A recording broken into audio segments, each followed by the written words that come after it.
Ashley. This new soup with migraines has been making headlines, bro. And for good reason. It's about time she's getting the love she deserves because throughout the series, it seems like her problems were always overshadowed by everyone else's. But that's stopping today. We're gonna talk about all the trauma she's been through throughout the series and see how it shaped her personality and reasoning for her actions in the show up to now. And who knows, maybe you'll give us a hint on how she'll be in season 5. I hope so. But before we talk about the trauma, dominatrix, and all that stuff, I have to show you all this clip and go over this small note since it shows what sparked her to work so hard in the first place. This took place in season 3. But with the greatest humility, I accept your nomination as CEO of Vought International.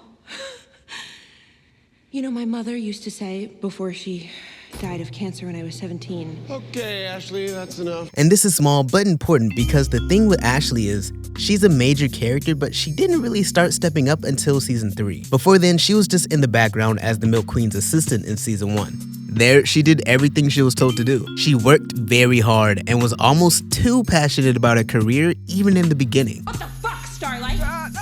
When she completely flipped and showed very little empathy towards Starlight or the victim after she saved a woman from being R-worded in broad daylight without her costume. She only cared about what this could do to her position and to the company. So even in the beginning, even as an assistant, she was always a workaholic. Her career was the only thing that mattered. And this is a small point, but it has to be because of the death of her mom, because when you work that hard, there's normally a reason for it that's beyond yourself, you know? That's how it is for me. And let's be real, normally it's for the money. But for others, it's for their family. People have jobs they hate, but they still do it for their kids or their parents, whether they're dead or alive. There's a myriad of reasons for why people work so hard. And for her, what they're trying to make it seem like was that her mom was an inspiration to her. So because of her, she worked that hard since season 1. And that also could be one of the reasons as to why she decided to stay every single time she could have gotten out of the company. And why she took every single position she had with Vought so seriously. So we could potentially see more of that in season 5. Anyways, she gets fired after Starlight's speech since she's the one that recommended her for it in the first place.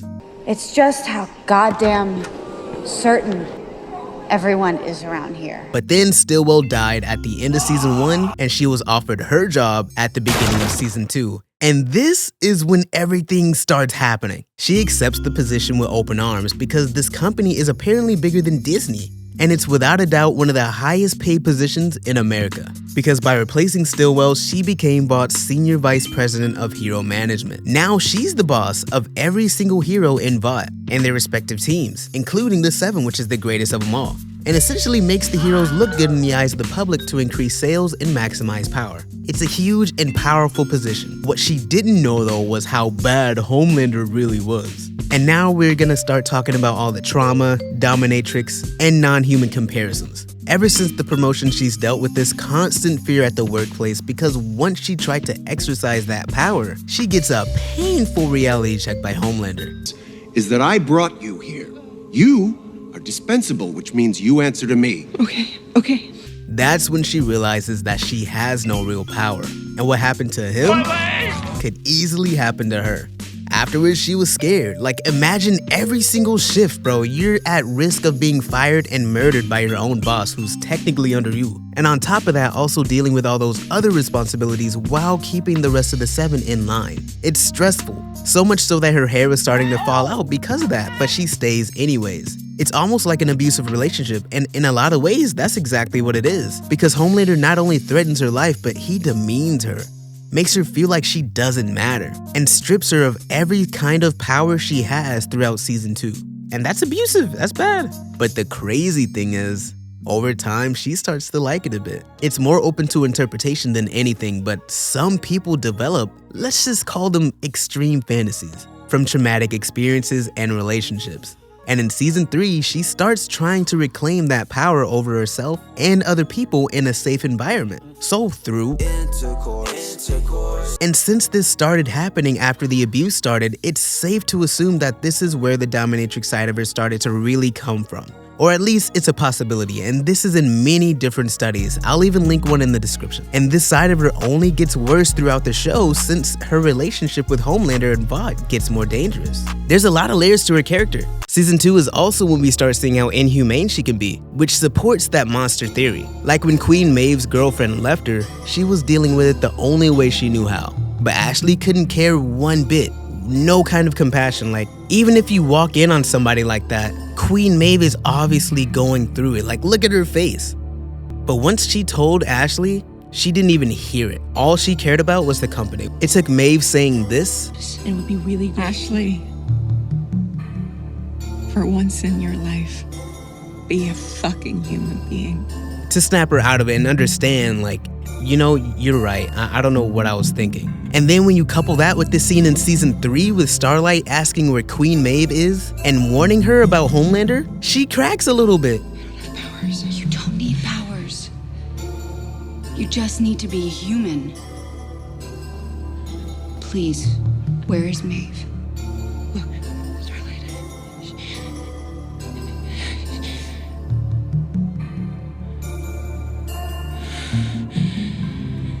I am CEO. Next time, make a fucking appointment. Bruh, this is the second time since season 2 that her humanity was brought up. So that means it happened in every season so far. And that "but I don't have powers" statement is, I'm sure, when she got the idea to make more of those contingency plans, since she already started hiring Ashley's earlier that season. So to me, this is the final push she needed to safeguard her life, since she essentially chose her side. This is when she decided to inject herself with Compound V if she were to ever hit the fan.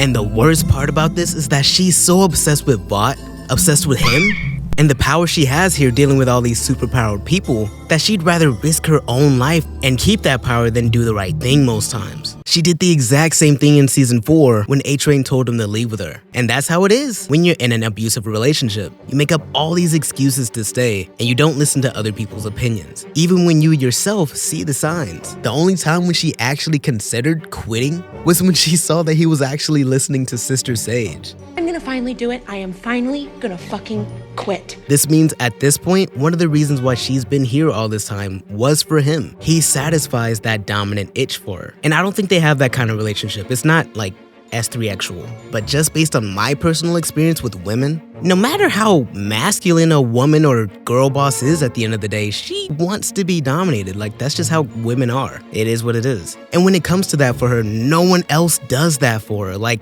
she's literally always the dominant one. So at this point, it doesn't even matter if their relationship isn't inherently S3-actual, because it kinda has those undertones for her every now and then. So with all that being said, after being employed at Vought, we see feelings of inadequacy, fear for her life, witnessing murder and all these other horrific deeds, all by the hands of this man. And on top of that, having to deal with numerous scandals from the Deep and Homelander, Stormfront, covering up the murders, having to deal with blackmail from Queen Maeve when she tried to expose Vought if they don't protect a girlfriend, constantly compromising her morals just to survive in this toxic workplace, and numerous personal breakdowns to the point where you're losing your hair. She goes through a lot, but she stays because she's already invested so much time to get there, and over time she started to like that toxicity, that abuse, you know? To the point where she developed extreme fantasies and was so obsessed that she figuratively started to lose her humanity. So what does this mean for season 5? I normally just go with one theory, but with the boys, you never know, so two things could happen. Based on how she's been through the seasons, and once you include all the good she's done, like when she saved A-Train's life by giving him a super-abled heart, deleting all evidence of Queen Maeve being alive after the events of season 3 for her protection, firing her favorite assistant just to get him out of Vought for his protection, her guilt for getting her ex killed, and now with her knowing that they want to kill her?